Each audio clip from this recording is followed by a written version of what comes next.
Hello my dear students, welcome back to Maths Genius classes. I hope you all are doing well. So today we are going to do question number 7 of exercise 3.3. Question आपको दे रखा है the adjacent figure HOPE is a parallelogram. एक parallelogram आपको दे रखा है. Namings आपको दे रखी हैं HOPE HOPE. You have to find out the value of x, y and z.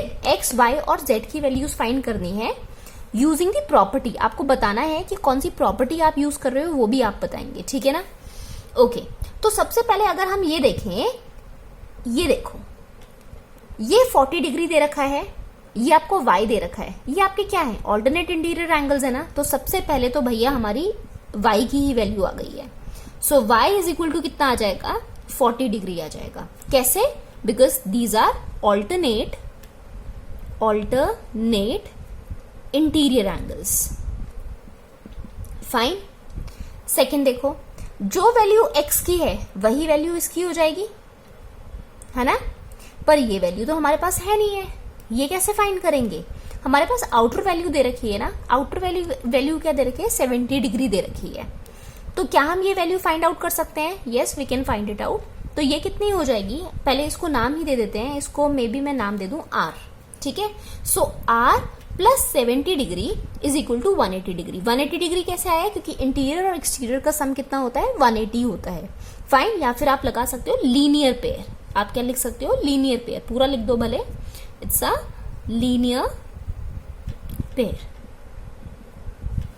So r की वैल्यू यहां पर कितनी हो जाएगी, 180 माइनस 70 हो जाएगी. Fine. It will be 110 degree.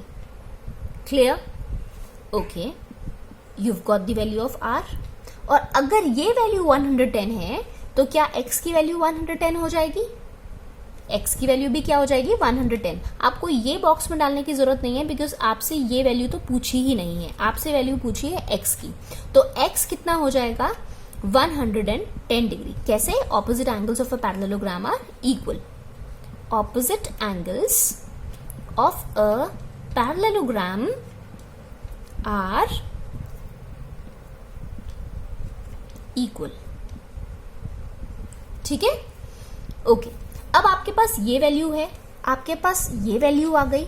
अब इधर देखो, ये पूरा एंगल, ये कितना दे रखा है, 70 डिग्री दे रखा है. ये कॉरेस्पॉन्डिंग है कि नहीं है, दिस इज कॉरेस्पॉन्डिंग एंगल. तो क्या हम ये वैल्यू फाइंड कर सकते हैं z की. 40 plus z is equal to कितना हो जाएगा, 70 डिग्री. कॉरेस्पॉन्डिंग एंगल्स में क्या होते हैं, ये एंगल और ये एंगल क्या होता है, बराबर होता है. ठीक है ना. तो z की वैल्यू कितनी आ जाएगी, 70 minus 40 and z will be how much, 30 degree. Clear. तो z की वैल्यू यहां पर कितनी आ गई, 30. तो हमने x की वैल्यू फाइंड कर ली, y की वैल्यू फाइंड कर ली, z की भी वैल्यू फाइंड कर ली. I hope this question is clear. नहीं तो फिर ये z की वैल्यू और कैसे फाइंड कर सकते थे. आपके पास ये 40 डिग्री है, आपके पास ये वैल्यू 110 है, आपके पास z की वैल्यू नहीं है. यहां पर कौन सी प्रॉपर्टी लग जाएगी, यहां पर एंगल सम प्रॉपर्टी लग जाएगी. ठीक है, ट्राइंगल की angle sum property. 40 degree plus 110 plus z is equal to कितना आ जाएगा, 180.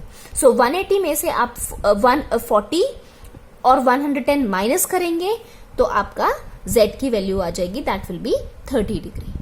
Clear. So meet you in the next video with question number 8.